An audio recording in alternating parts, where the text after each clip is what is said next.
નમસ્કાર વિદ્યાર્થી મિત્રો, આજે આપણે ધોરણ 10ના પ્રકરણ 7 યામ ભૂમિતિનું સ્વાધ્યાય 7.2 જોઈશું. એમાં પહેલો દાખલો હતો બિંદુઓ -1 7 અને 4 - 3 ને જોડતા રેખાખંડનું 2:3 ગુણોત્તરમાં વિભાજન કરતા બિંદુના યામ આપણે શોધવાના છે. તો અહીંયા આપણને બે બિંદુઓ -1 7 અને 4 - 3 આપેલા હતા. એટલે અહીંયા આપણે એક બિંદુ લઈશું -1 7, અહીંયા લઈશું -1 7 અને બીજું બિંદુ લઈશું અહીંયા, એના યામ આપણે લઈશું 4 - 3. તો આ બંને બિંદુઓને જોડતો રેખાખંડ, આ એ બિંદુઓને જોડતો રેખાખંડ થયો. પહેલા બિંદુને નામ આપીશું આપણે એ અને બીજા બિંદુને બી નામ આપીશું. આ બંનેને જોડતો રેખાખંડ કયો થયો? એ બી રેખાખંડ થયો. તો એ બી રેખાખંડનું 2:3 ગુણોત્તરમાં વિભાજન કરતા બિંદુના યામ આપણે શોધવાના છે. આપણે ધારી લઈએ કે એનું વિભાજન કરતું બિંદુ પી હોય અને પીના યામ આપણે XY ધારીશું. તો આપણે પીના યામ કોઈ પણ રીતે શોધવાના છે. અહીંયા આપણે પીના યામ XY ધાર્યા છે. હવે અહીંયા પી બિંદુ જે ગુણોત્તરમાં વિભાજન કરે છે એ ગુણોત્તર કયો હોય? તો 2:3. એટલે આટલો ભાગ હશે એ 2 થશે અને આટલો ભાગ હશે એ 3 થશે. અહીંયા એ થી બી તરફનું વિભાજન થવાનું.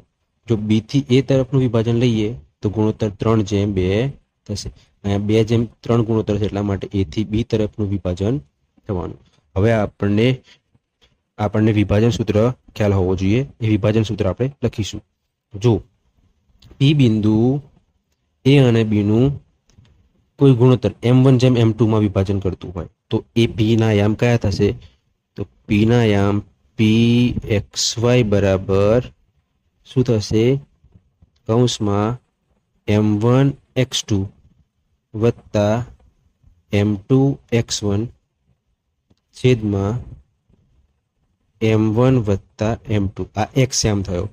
એ જ રીતના y યામ m1 y2 વત્તા m2 y1 છેદમાં m1 વત્તા m2 થશે. આ વિભાજન બિંદુના યામનું સૂત્ર થયું. અહીંયા m1 અને m2 શું? તો કે જે ગુણોત્તર આપેલો હોય એમાં m1 પહેલો એ m1 થશે અને બીજો એ m2 થશે. અહીંયા m1 બરાબર થશે 2 અને m2 બરાબર થશે 3. પહેલું બિંદુ જે હતું એના યામ x1 y1 કહેવાશે. બીજું બિંદુ હતું એના યામ x2 y2 કહેવાશે. એટલે આપણે હવે સૂત્રમાં એ બધી કિંમતો મૂકીશું. અહીંયા આપણે ખ્યાલ આવ્યા માટે લખી દઈએ કે એ ના યામ જે હતા એ x1 y1 અને બી ના યામ હતા એ x2 y2. હવે સૂત્રમાં આપણે કિંમતો મૂકીશું.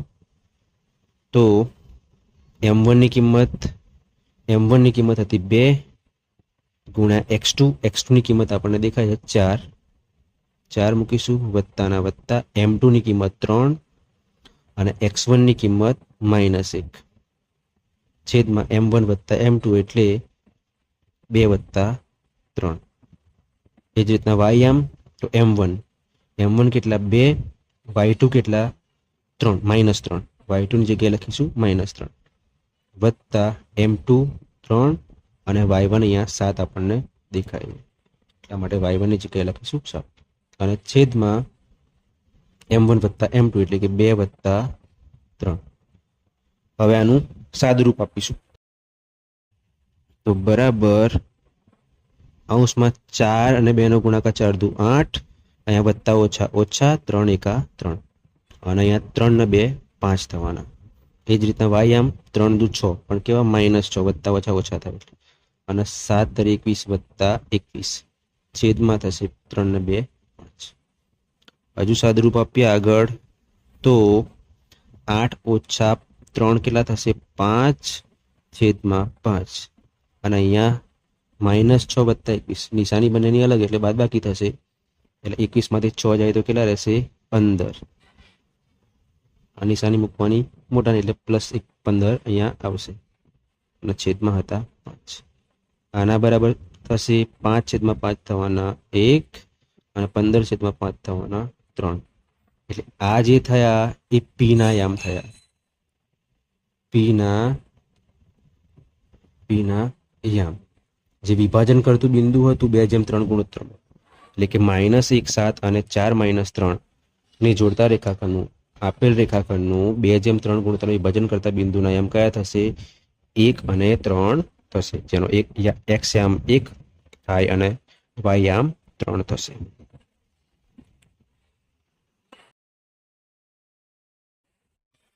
હવે આપણે જોઈશું બીજો દાખલો. બિંદુઓ 4 - 1 અને -2 - 3 ને જોડતા રેખાખંડના ત્રિભાગ બિંદુના યામ શોધવાના છે આપણે. ત્રિભાગ બિંદુના યામ. હવે અહીંયા ત્રિભાગ બિંદુ એટલે તો કે રેખાખંડના 3 સરખા ભાગ કરતું બિંદુ. 3 સરખા ભાગ કરતા બિંદુઓ એટલે શું કહેવાય? ત્રિભાગ બિંદુઓ કહેવાશે. તો અહીંયા કોઈ રેખાખંડ હોય આપણી જોડે, ધારી લઈએ કે આ એક રેખાખંડ હતો, એનું નામ આપી દઈએ આપણે એ, અને એટલે એ બી રેખાખંડ નામ આપીશું. બરાબર? તો એ બી ના 3 સરખા ભાગ કરવા માટે કેટલા બિંદુઓની જરૂર પડશે આપણને? તો 1 અને 2. આ 3 સરખા ભાગ થઈ ગયા. જુઓ, આ 3 સરખા ભાગ થયા. તો 3 સરખા ભાગ કરવા માટે આપણે 2 બિંદુઓની જરૂર પડે. એક બિંદુ આ, એક બિંદુ આ. એ જ રીતના 4 સરખા ભાગ કરવા હોય તો તમારે 3 બિંદુઓની જરૂર પડે. અહીંયા આપણે 3 સરખા ભાગ કરવાના છે, એટલા માટે 2 બિંદુઓની જરૂર પડશે. તો આ બિંદુઓ બંને જે આપેલા હતા એને આપણે એ નામ આપી દઈશું. 4 - 1 ને 4 - 1 ને એ નામ આપીશું, અને -2 - 3 ને બી નામ આપીશું. તો રેખાખંડ કયો બન્યો? 4 - 1 અને -2 - 3 ને જોડતો રેખાખંડ કયો બન્યો? અહીંયા એબી રેખાખંડ બન્યો. તો એબી રેખાખંડના ત્રિભાગ બિંદુને યામ શોધવાના. તો આપણે ધારી લઈએ કે એના ત્રિભાગ બિંદુઓ પી અને ક્યુ છે એવું આપણે ધારી લીધું. એટલે પી અને ક્યુ જે બિંદુ હતા બે, એ 2 બિંદુઓ એબી રેખાખંડના 3 સરખા ભાગ કરે છે. એટલે અહીંયા આ 3 ભાગ સરખા થવાના. એક ભાગ આવો, એક આ ભાગ આવો, અને એક આ 3 ભાગ કેવા થવાના? સરખા થવાના. એટલે આટલીથી આટલી લંબાઈ, જેમ કે આટલીથી આટલી લંબાઈ, અહીંયાથી અહીંયાની લંબાઈ, અને અહીંયાથી અહીંયાની લંબાઈ કેવી થવાની? સરખી થવાની. તો એ ત્રિભાગ બિંદુના યામ આપણે શોધવાના, એટલે કે પી અને ક્યુના યામ આપણે કોઈ પણ રીતે અહીંયાથી શોધવાના છે. તો ચલો, અહીંયા પી બિંદુ હતું, એ પી બિંદુની વાત કરીએ આપણે. તો ચલો, આ ભાગ કેટલો હતો? આ ભાગ 1 હોય તો આ પણ 1 થાય, આ પણ 1 થાય. કેમ? કારણ કે ત્રણેય સરખા હોય. જો આ ભાગ 2 હોય તો આ પણ 2 થાય અને આ પણ 2 થાય. આપણે ગુણોત્તર લેવાનો છે, એટલા માટે અહીંયા 1 1 ધારીશું કે આ ભાગ 1 હોય તો આ ભાગ પણ 1 થશે અને આટલો ભાગ પણ 1 થશે. તો અહીંયા પી ની વાત કરીએ તો પી બિંદુ એ એબી નું કયા ગુણોત્તરમાં વિભાજન કરશે? તો એબી નું પી બિંદુ એ 1 આ, એટલે આ બંને કેટલો થશે? સરવાળો 2 થશે. એટલે કે પી બિંદુ 1/2 ગુણોત્તરમાં વિભાજન કરશે. ફરીથી, તો પી બિંદુ અહીંયા હતું, તો આ રેખાખંડના કેટલા ભાગ કરે છે? કઈ રીતના ભાગ કરે છે? તો આટલો ભાગ 1 હોય તો આટલો ભાગ કેટલો થશે? 2 થશે. કારણ કે આ ભાગ 1 હતો, આ ભાગ 1 હતો, એટલા માટે 1 અને 1 2 થશે. એટલે પી બિંદુ એ એબી નું કયા ગુણોત્તરમાં વિભાજન કરશે? 1/2. આ 1 અને આ 2, આટલો ભાગ 2 થશે. એટલે અહીંયા આપણે લખીશું કે પી બિંદુ એબી નું, રેખાખંડ એબી નું એક જેમ બે ગુણોત્તરમાં વિભાજન કરે છે. ગુણોત્તરમાં વિભાજન કરે છે. વિભાજન કરે છે. તો અહીંયા આપણે વિભાજન સૂત્ર લગાવવું પડશે. એ વિભાજન સૂત્રમાં m1 1 થશે, m2 2 થશે. આ પહેલું બિંદુ x1 y1 થશે, બીજું બિંદુ એ x2 y2 થશે. આગળની જેમ અહીંયા આપણે સૂત્ર લખીશું. તો p ના યામ અહીંયા ડાયરેક્ટ આપણે લખીશું p ના યામ. તો સૂત્ર લખીશું પહેલા m1 x2 વત્તા m2 x1 છેદમાં m1 વત્તા m2. એ જ પ્રમાણે વાય આમ જોઈએ તો m1 y2 વત્તા m2 y1 છેદમાં m1 વત્તા m2. કિંમતો મૂકીશું. એ ના આમ x1 y1 થશે, બી ના આમ x2 y2 થશે. m1 ની કિંમત થશે 1 અને m2 ની કિંમત થશે 2. અહીંયા આપણે બધાની કિંમતો મૂકીશું. m1 ની કિંમત 1 લઈશું, x2 ની કેટલી મળશે -2. આ રહી x2 ની કિંમત. ચલો અહીંયા આપણે લખી દઈશું. આ હતા x2 y2, આ હતા x1 y1. તો આને અહીંયા પણ લખી દઈશું m1 આ m2. તો વત્તા m2 ની કિંમત કેટલી 2, તો 2 લઈશું અહીંયા. અને x1 ની કિંમત હતી 4 છેદમાં m1 વત્તા m2 એટલે 1 વત્તા 2, 1 વત્તા 2. y આમ જોઈએ m1 હતા 1, y2 -3 વત્તા m2 હતા 2, y1 -1 છેદમાં m1 વત્તા m2 એટલે 1 વત્તા 2. સાદુરૂપ આપીશું આનું તો 2 ગુણ્યા 1 એટલે -2 થવાના, વત્તા ઓછા ઓછા 2 ગુણ્યા 1 2 થશે. અહીંયા થશે 2 ગુણ્યા 4 એટલે 8 અને છેદમાં થશે 3. એ જ પ્રમાણે y આમ તો આનો ગુણાકાર થશે -3, આનો ગુણાકાર થશે વત્તા ઓછા ઓછા 2 અને છેદમાં 3. તો સાદુરૂપ થશે આનું 8 માંથી 2 વત્તા ઓછા ઓછા એટલે કે બાદબાકી 8 માંથી 2 જાય તો કેટલા રહેશે 6 રહેશે. અહીંયા 6 અને છેદમાં આવશે 3.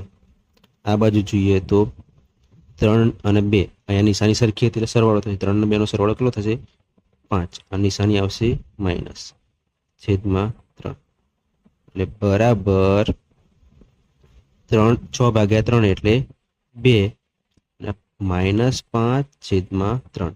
આ કોના યામ થયા પી ના યામ થયા. હજુ આપણે ક્યુ ના યામ શોધવાના છે. ક્યુ ના યામ આપણે શોધીશું હવે. તો હવે ક્યુ બિંદુની વાત કરીએ તો ક્યુ બિંદુ એ કયા ગુણોત્તરમાં વિભાજન કરશે? તો ક્યુ નો ભાગ કેટલો થશે? ક્યુ બિંદુ એ કયા ભાગમાં વિભાજન કરે છે? તો કે આટલા અને આટલા ભાગમાં. તો આ પહેલો ભાગ હતો એ કેટલો હતો? તો 1 અને 1 2 અને આટલો ભાગ હતો 1 એટલે ક્યુ બિંદુ એ 2:1 ગુણોત્તરમાં વિભાજન કરે છે. ક્યુ બિંદુ એ 2:1 ગુણોત્તરમાં વિભાજન કરે છે. તો અહીંયા લખીશું આપણે ક્યુ બિંદુ એ બી નું ક્યુ બિંદુ એ રેખાખંડ AB નું રેખાખંડ AB નું 2:1 ગુણોત્તરમાં વિભાજન કરે છે. વિભાજન કરે છે. માટે ક્યુ ના યામ કયા થશે? માટે ક્યુ ના યામ હવે આપણે સૂત્ર ફરીથી લખીશું ને અહીંયા ડાયરેક્ટ સૂત્રમાં કિંમત સૂત્ર તો એ જ રહેવાનું, વિભાજન સૂત્ર એ જ રહેશે એટલે આપણે ડાયરેક્ટ આપેલ સૂત્રમાં શું કરીશું કિંમત મૂકીશું. અહીંયા m1 m2 ની કિંમત બદલાઈ જશે. m1 કેટલા થઈ જવાના 2 થઈ જવાના, m2 થઈ જવાના 1. પેલામાં જેમ 1:2 હતું એમ અહીંયા 2:1 થઈ ગયું. બાકી a અને b બિંદુના યામ એટલે કે x1 y1 અને x2 y2 ના યામ સરખા જ રહેશે. તો m1 ની કિંમત લઈશું અહીંયા 2, x2 ની કિંમત કેટલી થશે -2 વત્તા m2 થશે 1 અને x1 ની કિંમત થશે 4 છેદમાં થશે 2 વત્તા 1. એ જ રીતના y આમ જોઈએ તો m1 2 અને y2 થવાના -3 વત્તા m2 1 અને y1 થશે -1 અને છેદમાં થશે 2 વત્તા 1. m1 વત્તા m2 એટલે m1 2 અને m2 1. સાદુરૂપ આપીશું આનું તો પ્લસ પ્લસ માઇનસ માઇનસ 2 ગુણ્યા 2 4 અહીંયા વત્તા 4 એકા 4 છેદમાં 2 ને 1 3 આ બાજુ જોઈએ તો વત્તા ઓછા ઓછા 3 દુ 6 અને અહીંયા વત્તા ઓછા ઓછા 1 એકા 1 અને છેદમાં 3 તો ઓછા 4 વત્તા 4 થઈને 0 થઈ જવાના છેદમાં 3 હતા આ બાજુ ઓછા 6 ઓછા 7 એટલે કેટલા થશે ઓછા 6 અને ઓછા 1 એટલે કેટલા થશે ઓછા 7 થઈ જશે અહીંયા તો છેદમાં 3 હતા જ 0 છેદમાં 3 એટલે કેટલા થશે ચલો આપણે એને રાખીશું 0 છેદમાં 3 એટલે 0 થશે અને અહીંયા માઇનસ 7 છેદમાં 3 આ થયા ક્યુના યામ એટલે ત્રિભાગ બિંદુ નામ આપણે અહીંયા લખીશું ત્રિભાગ બિંદુના યામ કયા થશે ત્રિભાગ બિંદુના યામ એક તો આ રહ્યા એટલે 2 માઇનસ 5 છેદમાં 3 અને બીજું કયા આ એટલે 0 અને 0 માઇનસ 7 છેદમાં 3 થશે અથવા તો છે